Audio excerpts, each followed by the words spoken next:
మహాద్భుతమైన అనుభూతి. నాకు నిజంగా మీతో యథార్థం చెప్పాలి అంటే నేను ఒక్క మాట చెప్పేస్తే సరిపోతుంది, అబద్ధం ఎందుకు. నాకు ఉత్తర క్షణం ఈ 2 మైకులు ఇలా తోసేసి కిందకి దిగి సావర్లకోట వెళ్ళి ఏ రైలు ఉంటే ఆ రైలు ఎక్కి వెళ్ళిపోవాలనుంది తిరువണ്ണామలై. ఇది చెప్తున్నప్పుడు ఆ గిరి ప్రదక్షిణం అంటే నాకు అంత వ్యామోహం, అంత అద్భుతమైనది ఆ గిరి ప్రదక్షిణం, అంత గొప్పగా ఉంటుంది నిజంగా. అది అందున తెల్లవారుజాము సమయంలో ప్రదక్షిణం చేస్తే ఆ లేత సూర్యకిరణాలు పడుతున్నప్పుడు చూడాలి. ఆ కొండ ఒక్కొక్క చోట ఒక్కొక్కలా ప్రకాశిస్తూ ఉంటుంది.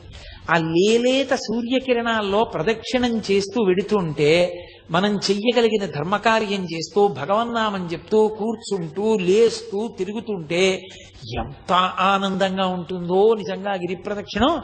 పిల్లలతో పెద్దవాళ్లతో అందరం కలిసి నిజంగా యాత్ర అంటే కొన్ని వందల మంది